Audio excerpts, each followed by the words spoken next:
Yesterday, my husband David and I were sitting in our cozy living room, the kind of evening where the world feels quiet, and the only sounds are the crackling fireplace and the occasional rustle of a blanket. We'd been married for 10 years, a decade of highs, lows, and everything in between. David was my best friend, my rock, and my partner in crime, or so. I thought that night. David looked at me with an expression I couldn't quite place. It wasn't anger or sadness, it was something off. He cleared his throat and said, "Honey, there's something I've been thinking about naturally." I braced myself for the usual talk about bills, work, stress, or maybe even a surprise vacation. Wishful thinking, I know. But what came out of his mouth made my heart drop. "What would you think about spending time with someone else?"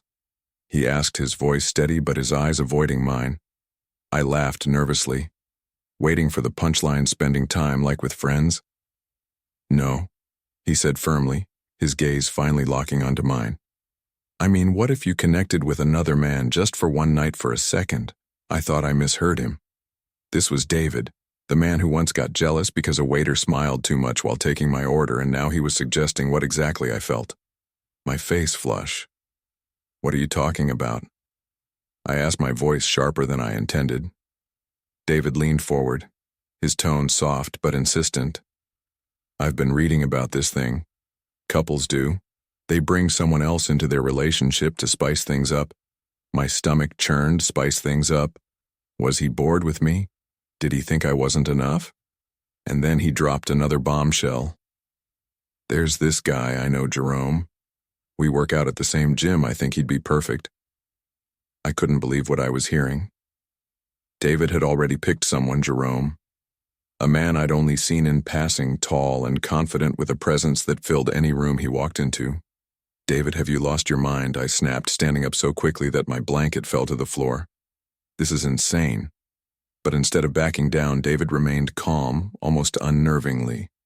"So just think about it," he said. "I wouldn't suggest this if I didn't think it could bring us closer." Closer? How could something like this bring us closer? My mind raced with questions and emotions, shock, confusion, anger, and even a twinge of curiosity. I wasn't ready to admit that night I lay in bed staring at the ceiling, unable to sleep. David's words replayed in my head, and a part of me feared what this suggestion meant for our marriage. Was this the beginning of the end? Or was there something I wasn't seeing as the days went on? David didn't bring it up again, but his suggestion lingered like a shadow in the room, and just when I thought I'd pushed it out of my mind, Jerome appeared in a way I never expected. Days passed, and I convinced myself that David's suggestion was just a weird phase, a bizarre idea he'd let go of once reality set in. But then one Saturday morning, David casually announced, "Jerome's coming over for dinner tonight." I froze mid-sip of my coffee. What, he's never had a home-cooked meal since moving here? David explained, his tone too cheerful for my liking. I thought it'd be nice to invite him over, no pressure. "Of course, just dinner. No pressure," I muttered under my breath, feeling a mix of annoyance and apprehension. This wasn't just dinner. It was a test, wasn't it? A way from David to plant seeds for his ridiculous idea. That evening I found myself nervously chopping vegetables in the kitchen, mentally preparing for whatever awkwardness lay ahead. The doorbell rang and I heard David's booming voice greet Jerome like they were old friends. When I finally stepped out of the kitchen to greet our guest, I stopped in my tracks. Jerome was even more striking up close, tall, broad-shouldered, with a smooth confidence that radiated from him. He had a warm smile and kind eyes that seemed to linger just a second longer than they should. I said, forcing a polite smile, "Pleasure to finally meet you." Jerome said, his voice deep and rich as he extended a hand. His grip was firm, and for a moment, I felt a spark of something I couldn't quite place. Dinner was surprisingly enjoyable. Jerome was funny, charming, and had an effortless way of making conversation. He talked about his job as a fitness trainer, his love of cooking, a fact David conveniently omitted, and his experiences growing up in a small southern town. David seemed unusually quiet, watching me, and Jerome interact with an intensity that made me uneasy. I tried to ignore it, focusing instead on being a gracious hostess. But as the night went on, I couldn't help but notice how Jerome's attention lingered on me, complimenting my cooking, asking questions about my hobbies, and laughing a little too heartily at my jokes when Jerome finally left. David turned to me with a knowing look. He's a great guy, isn't he? I crossed my arms, glaring at him. Don't start, David. It was just dinner. But David wasn't deterred. You two got along really well, you see what I mean? Now this doesn't have to be a bad thing. I shook my head, unable to believe what I was hearing. Do you even hear yourself? You're practically throwing me at another man.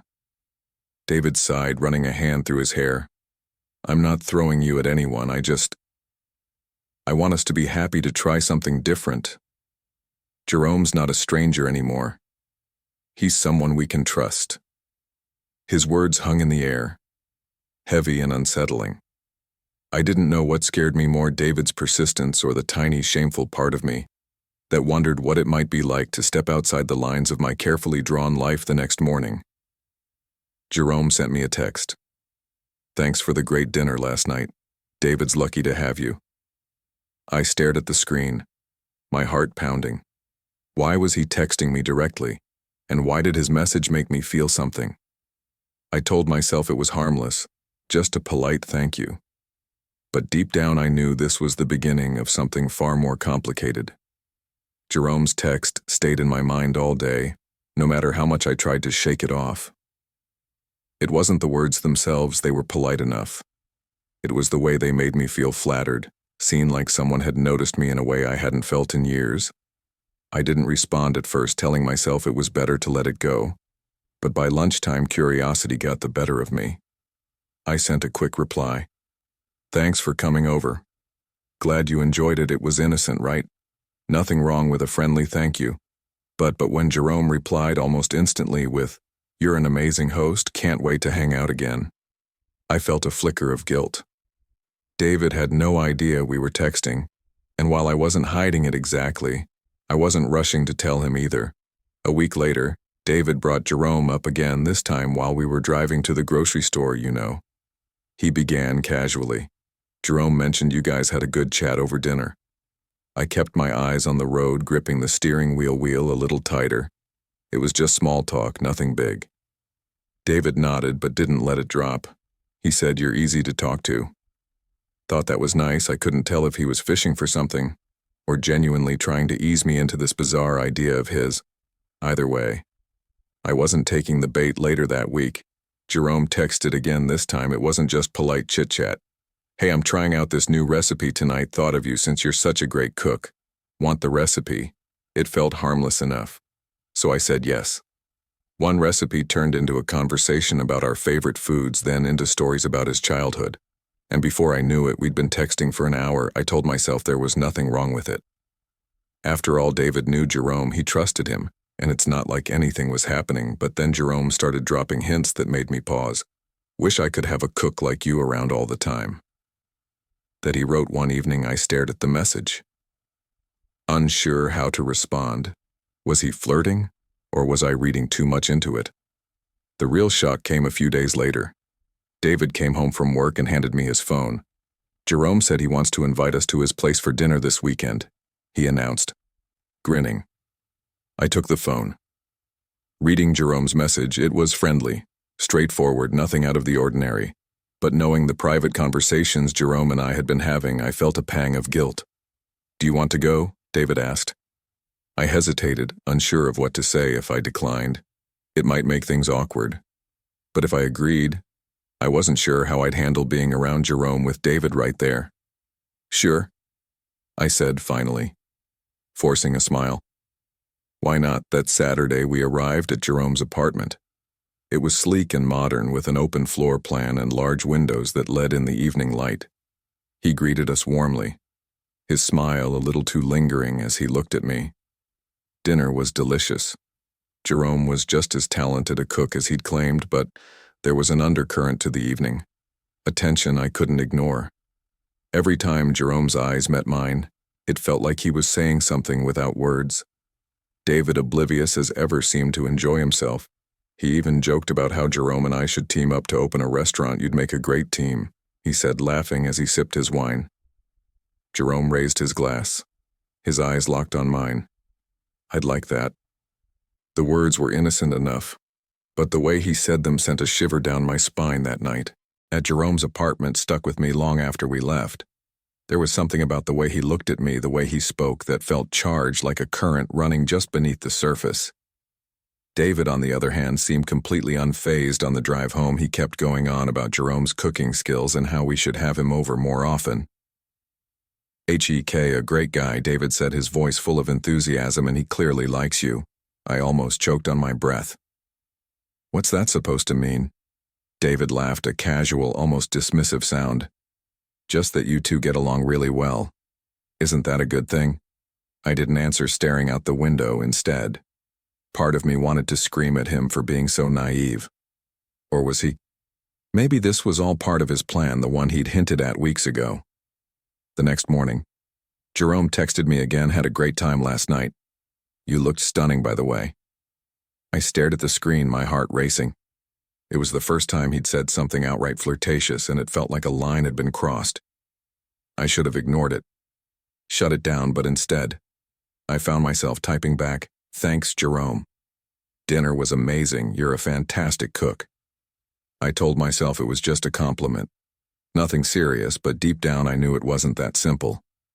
The messages between Jerome and me became more frequent. After that, little inside jokes, compliments, and stories about our days. It wasn't anything physical, but emotionally it felt like I was walking a tight RPP one evening while David was out running errands. Jerome called me. Hearing his voice on the other end of the line felt intimate in a way I wasn't prepared for. "I hope I'm not bothering you," he said, his tone smooth and warm. "No, not at all." I replied, even though my stomach was in knots. We talked for almost an hour about everything and nothing, but by the end of the call, I felt a mix of exhilaration and guilt that I couldn't shake. When David came home, he noticed right away that something was off. "You okay?" he asked, setting down the groceries. "Yeah, just tired." I lied, avoiding his gaze, but David wasn't convinced. "You sure? You seem distracted." "I'm fine," I insisted, forcing a smile. "Just a long day, David." Let it go, but his concern stayed with me. For all his flaws and his bizarre ideas, he still cared about me.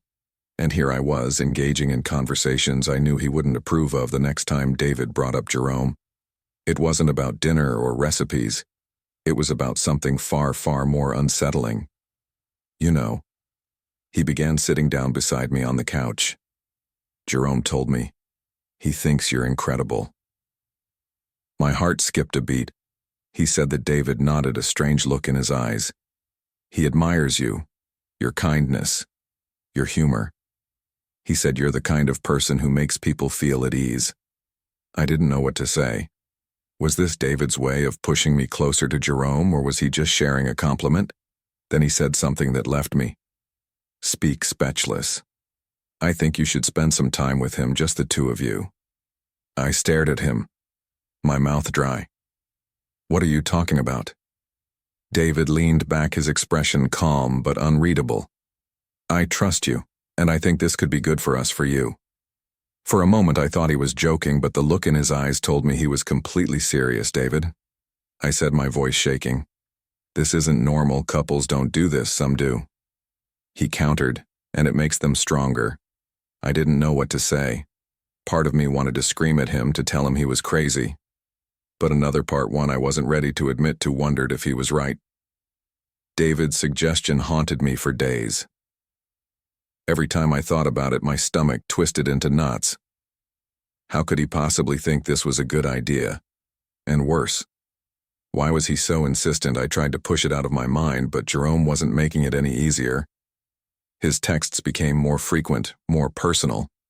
He'd ask how my day was going, send me pictures of meals he was cooking, and occasionally drop compliments that were starting to feel less casual and more intentional. One evening, as I sat alone in the living room, scrolling through my phone, Jerome's name lit up my screen again. "I can't stop thinking about the way you smiled at dinner the other night. You have this energy about you that's hard to ignore." I stared at the message, my heart pounding. This wasn't harmless anymore, I knew it, and yet I couldn't bring myself to shut it down. Instead, I typed back, "Jerome, I don't think this is appropriate," but before I could hit send, David walked into the room. "Who are you texting?" he asked, glancing at my phone. No, one, I said quickly. Locking the screen and setting it down, David gave me a curious look but didn't press further instead. He sat down beside me and said, Jerome mentioned he might stop by this weekend. I told him it was fine. I felt my chest tighten. David, you're pushing this too far. He looked at me, his expression calm but firm. Am I? Or are you just afraid of what it could mean for us? I stood up, unable to sit there and listen to him justify something that felt so wrong. I'm not afraid of anything. I just don't understand why you think this is okay. David sighed, running a hand through his hair. I just want us to be happy to explore things we've never considered before. You said yourself that things have felt routine lately. Routine, sure, life had its ups and downs, but that didn't mean I wanted to blow up my marriage for some misguided experiment. The tension between us lingered for days, and by the time the weekend rolled around, I felt like I was on the edge of a cliff teetering between loyalty and temptation. When Jerome showed up that Saturday, I was a bundle of nerves. He greeted David warmly. But when he looked at me, his smile was different, softer, more knowing. As the evening went on, David seemed determined to make things comfortable. He encouraged Jerome and me to sit together on the couch while he busied himself in the kitchen. At one point, Jerome leaned in and said, You seem tense. Are you okay? I forced a smile. Nodding. I'm fine. But I wasn't fine. I was trapped in a situation that felt increasingly impossible to navigate. When David finally rejoined us, he had a bottle of wine in hand. Let'n make a toast, he said, pouring glasses for all three of us to new experiences. He said, raising his glass. Jerome's eyes flickered toward me as he clinked his glass against mine. To new experiences, the rest of the evening was a blur. David seemed relaxed, almost unnervingly. So while I felt like I was suffocating by the time Jerome left, I was emotionally drained that night. As I lay in bed beside David, I couldn't hold it in any longer. Why are you doing this? I whispered, my voice breaking. David turned to me, his expression soft. Because I love you, and I think this could bring us closer. Closer. The word echoed in my mind as tears filled my eyes. How could something that felt so wrong possibly bring closer? I barely slept that night, my mind racing with everything that had happened. David's words played on a loop in my head. I love you, and I think this could bring us closer. Closer to what? To disaster. The next morning, I woke up feeling like I was drowning. David acted as if nothing was wrong, making coffee and chatting about his plans for the day while I sat at the kitchen table in a fog. And then, as if on cue, Jerome texted, Good morning, beautiful.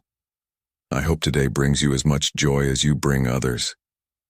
I stared at the message, my stomach twisting into knots. This was too much, too far. I had to end this, whatever this even was. I typed back, Jerome, we need to talk. He replied instantly. Of course, when and where.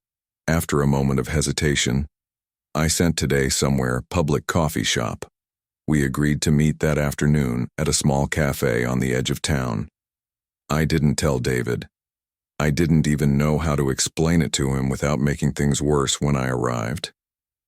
Jerome was already there, waiting at a table by the window. He stood when he saw me, his smile warm and inviting.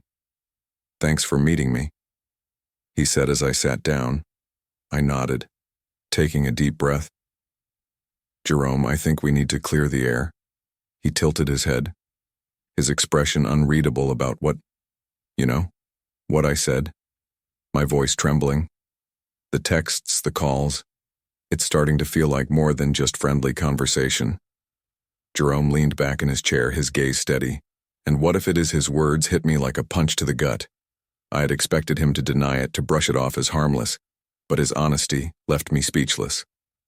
I'm married, I said finally, my voice barely above a whisper, to a man who seems determined to push us together for reasons I don't understand. Jerome's expression softened. I know, and I respect that. But I also know what I feel when I'm around you, and I think you feel it too. My heart pounded as I stared at him, torn between anger, confusion, and something I didn't want to name. I can't do this, I said, shaking my head. Whatever this is, It's not right. Jerome leaned forward, his voice low and sincere. I'm not asking you to do anything you're not ready for, but I need you to know that I'm here for whatever you need. His words were both a comfort and a temptation, and I hated how much they affected me. I need space. I said, finally standing up, please don't text me anymore. Jerome nodded, his expression somber. I understand. As I walked out of the cafe, I felt a strange mix of relief and regret. I had drawn a line, but I wasn't sure how long I could hold it. When I got home, David was waiting for me, his arms crossed and a knowing look on his face. You met with him, didn't you? He asked, his voice calm but firm. My heart sank. How did you know I saw the messages? He said simply. And I wanted to see what you'd do. I felt a wave of anger and betrayal. You were testing me, spying on me. David shook his head. I wasn't spying. I was trying to understand. And now I see that you're struggling, as much as I am struggling with what I snapped. You're the one who started all this. David sighed, running a hand through his hair. I wanted to shake things up, to break us out of this rut we've been in, but maybe I went about it the wrong way. His words hung in the air, huh? And for the first time I saw a flicker of doubt in his eyes. I love you, he said softly, and I just want us to be happy. Can you believe that I didn't know what to say? Everything felt so tangled, so far from the life we'd built together. Then stop pushing, I said finally, my voice trembling. Let me figure this out on my own. David nodded, his expression heavy with emotion. Okay, I'll back off, but please, don't shut me out. I turned away, unable to face him any longer. The days that followed were some of the hardest of my life. David kept his word and gave me space, but his presence lingered like a shadow. Every time I looked at him, I could feel the weight of everything unspoken between us. And then there was Jerome. Though I had asked him not to contact me, I couldn't stop thinking about him, his words, his warmth, the way he made me feel seen in a way I hadn't felt in years. One night, as I sat alone in the living room scrolling mindlessly through my phone, I came across an old picture of David and me. It was from the early days of our marriage, before things got complicated, before life dulled the spark we once had.